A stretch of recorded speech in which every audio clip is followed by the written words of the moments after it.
మీరు ఎంత సపోర్ట్ ఆయనకి ఇచ్చారో, ఎంత సపోర్ట్గా ఆయనకి ఉన్నారో, ఇప్పుడు కూడా పిల్లలతో పాటు అందరితో పాటు చూసుకుంటే ఎంత సపోర్ట్గా ఉంటున్నారో అందరికీ అర్థమైంది.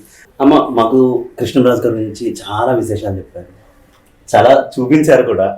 సో ఆయన సినిమాల్లో ఏది ఇష్టమో కూడా చెప్పారు. మరి ఆయన సినిమాల్లో ఒక మంచి డైలాగ్ ఏదైనా మీ నోటి ద్వారా? అయ్య బాబా, కృష్ణరాజు సినిమాలో డైలాగు అంటే ఆయన వాయిస్లోనే వినాలి కానీ మనం చెప్పాలి మీ మాటల్లో కూడా, ఎందుకంటే మీ మాటల్లో వింటే ఆయన చెప్పినట్టే మాకు. అంటే అందరూ చెప్తా ఉంటారు మీమ్స్ లో, అదే ఏంటది, కత్తందుకో ఒకసారి చెప్పాలి, కత్తందుకో జానకి. ఓకే, సో మీకు కూడా ఇష్టమైనటువంటి డైలాగ్ అదే. ఎప్పుడైనా మీకు ఆ సిచ్యువేషన్ వచ్చిందా అమ్మా? ఎప్పుడైనా అంత కోపడ్డారా? లేదండి.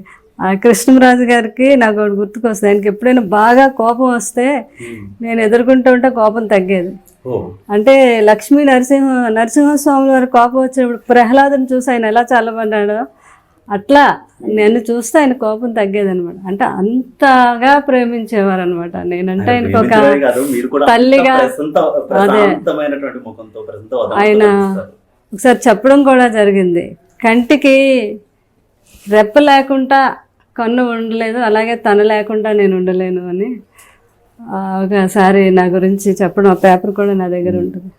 అట్లా మా ఇద్దరు బాండింగ్, ఆయన అంటే అంతటి రెస్పెక్ట్తో కూడుకున్న ప్రేమ నాకు. 200% కృష్ణరాజు గారు మీకు మొత్తం ఇచ్చారు, ఎక్స్ప్రెస్ చేశారు.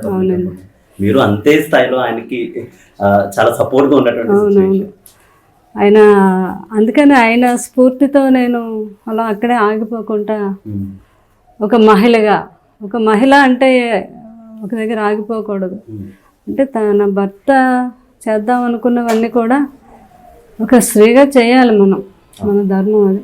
అంటే వెనకాతలో ఒక ఫ్యామిలీ ఉంటుంది, పిల్లలు ఉంటారు, వీళ్ళందరినీ ముందుకు తీసుకెళ్ళాలి అంటే ఆ ధైర్యం మనకు ఉండాలి. ఆ ధైర్యమే కృష్ణరాజు గారే నా ధైర్యం. భార్య శ్యామలాదేవి గారి సపోర్ట్ గా ఉండాలి, అలాగే ప్రతి భర్త కూడా కృష్ణరాజు గారిలో అంత సపోర్ట్ కూడా ఇవ్వాలి. ఎగ్జాక్ట్లీ. అమ్మ, ఈ మహిళా దినోత్సవం రోజు మాకు చాలా విషయాలు చెప్పారు. మిమ్మల్ని పూర్తిగా తీసుకొని ఎంతో మంది ఇంకా ముందుకెళ్ళాలి మహిళలంతా. ఈ రోజుల్లో చిన్న చిన్న విషయాలకే చాలా మంది మహిళలు ఇబ్బంది పడుతున్నారు. కాపురాల్లో కూడా ముందుకు వెళ్ళలేనటువంటి సిచ్యువేషన్ మనం చూస్తున్నాం. ఎన్ని డివోర్స్ కేసెస్ వస్తున్నాయని కూడా మనం చూస్తున్నాం.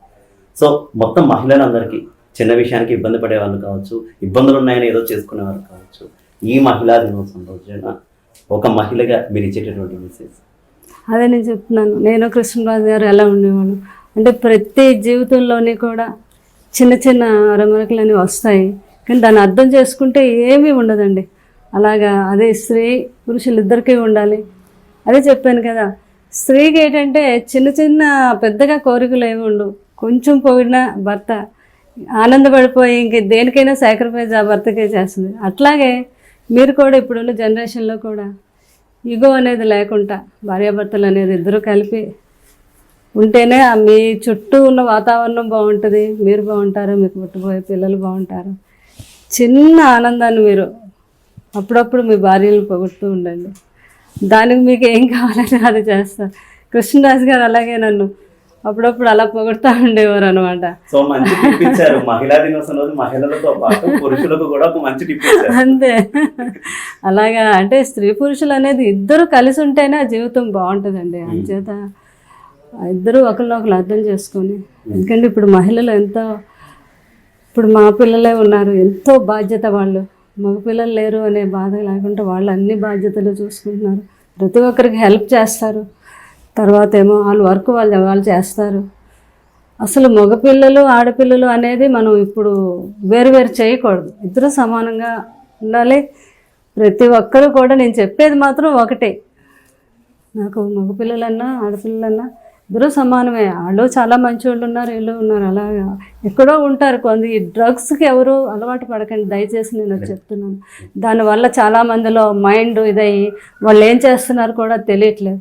దయచేసి నేను యూత్కి కూడా చెప్తున్నాను ఒక తల్లిగా, ఈ మహిళా దినోత్సవం రోజు మీ అందరూ డ్రగ్స్ జోలికి వెళ్ళొద్దు. అప్పుడు మీరు చాలా హ్యాపీగా ఉంటారు. ప్రతి తల్లికి ఆనందాన్ని ఇస్తారు, ప్రతి భార్యకి ఆనందాన్ని ఇస్తారు.